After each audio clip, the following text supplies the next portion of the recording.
Uyuyan ejderhanın neşeli horlaması. Bir zamanlar, yemyeşil tepelerin ve ışıltılı nehirlerin aktığı Rüya Vadisi'nde, küçük Elif adında bir kız yaşarmış. Elif'in en büyük sırrı, vadinin kalbindeki pırıltılı mağarada uyuyan, iyi kalpli ve yaşlı bir ejderha olan Duman ile arkadaş olmasıydı. Duman'ın horlaması o kadar derindi ki, bazen tüm vadiyi hafifçe sarsardı. Rüya Vadisi'nin tüm neşesi, Duman'ın horlamasına bağlıydı. Çünkü Duman horladığında, bu titreşim yer altındaki pırıltılı kristallere ulaşır, bu da vadide rengarenk kelebeklerin uçuşmasına ve çiçeklerin daha canlı açmasına neden olurdu. Köylüler, Duman'ın horlamasını, vadinin kalp atışı olarak bilirlerdi. Ancak bir sabah, Elif uyandığında vadi garip bir şekilde sessizdi. Ne kelebekler uçuşuyor, ne de çiçekler canlı görünüyordu. Vadinin her zamanki hafif pırıltısı yoktu. En kötüsü, Duman'ın horlaması duyulmuyordu. Köydeki herkes endişeliydi. Yaşlı bilge gökkuşağı dede, Duman'ın kalbini uyandıramazsak, vadi yavaş yavaş solacak, dedi. Elif, vakit kaybetmeden harekete geçti. Duman'ın en yakın arkadaşı oydu ve onu uyandırmak zorundaydı.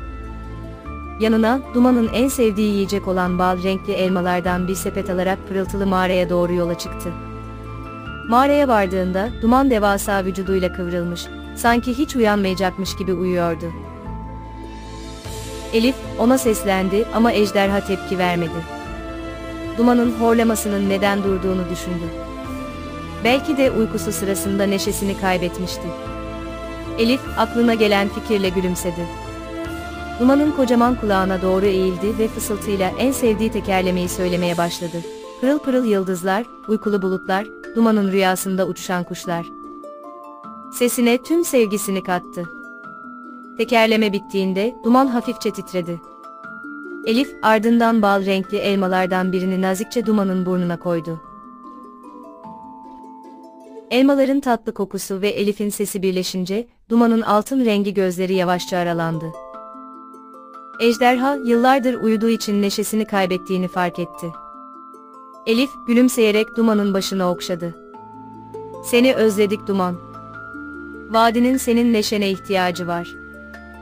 Duman, Elif'in sevgisiyle dolduğunda, kocaman bir esneme sesi çıkardı.